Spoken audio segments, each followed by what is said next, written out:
Hey, what's up, guys? So last night, the Cardinals got some pretty terrible news that J.J. Watt is likely going to be out for the remainder of the season. This coming after last week, he suffered a shoulder injury in that game versus the Houston Texans. And at first, it came out that he was going to miss this game versus the Packers. And later yesterday, it came out that he is likely going to miss the rest of the season for this Cardinals defense because of, just how bad his shoulder injury is. He's likely going to have to get surgery for it. So now, the question is, losing a guy like J.J. Watt, a guy who came in this offseason for this Cardinals defense, what is the effect going to be, losing one of your best defenders on this Cardinals defense? And if you guys are new here and you haven't subscribed, I put out NFL news and rumors on this channel. So if that's something you want to see, feel free to subscribe to the channel down below. So obviously, this Cardinals defense has been the best in the NFL so far this season. They are the best scoring defense in the NFL, allowing only 16.3 points per game.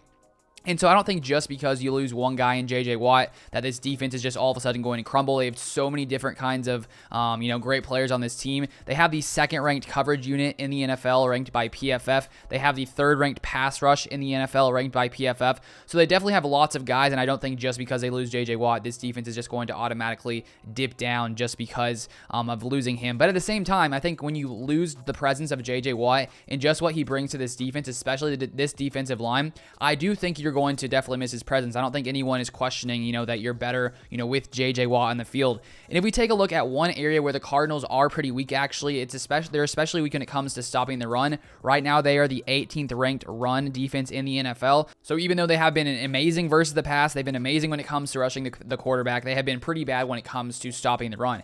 And so losing J.J. Watt, I think, makes it just that much worse because right now, so far this season, J.J. Watt is actually tied for the 7th best run-stop win rate by defensive tackles in the NFL at 42%. So the fact that this Cardinals run defense has already been bad, then you add in the fact that J.J. Watt, who is probably their best run defender on this team, or one of the best run defenders on this team, is no longer there. I think it's going to make this weakness even bigger for this Cardinals defense. I think so far, though, because this Cardinals offense has been so dominant, because Kyler Murray has been balling out, they have the 4th best scoring offense in the NFL. So just because they're putting up so many points, opposing teams can't rely on the run for that long, because when the Cardinals put up 30-plus points, if you're sitting down by 14, down by 17, down by 20-plus points, you can't just sit there and run the ball. So I only think this could come back to bite the Cardinals, maybe if they face off against a team that's able to, stay with them, stay pace for pace with the Cardinals, which I don't think most offenses are able to do. But I do think maybe when the playoffs come around, maybe when you're facing off against offenses who can sort of, go pound for pound with you, like maybe the Buccaneers, like maybe the Packers when they're healthy. We'll see what happens tonight for the Packers versus the Cardinals, just because Packers without Devontae Adams, Allen Lazard, but just because, they have been struggling against the run. If this Packers defense can somehow keep the Packers in this game, which I don't know if they're going to be able to, considering we're without so many different players on defense and the Cardinals offense has so much firepower.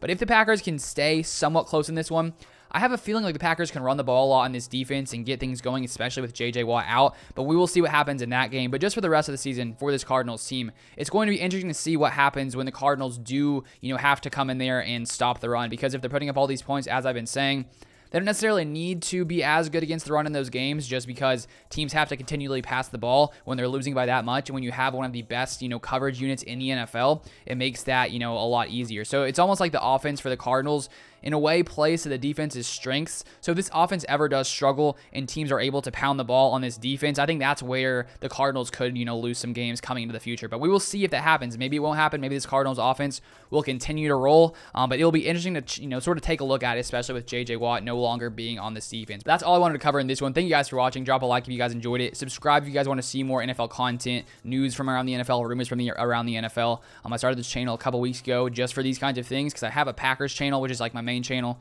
So I just wanted to sort of branch out a little more on this channel. So let me know if you guys enjoyed the video, and I'll see you guys on the next one.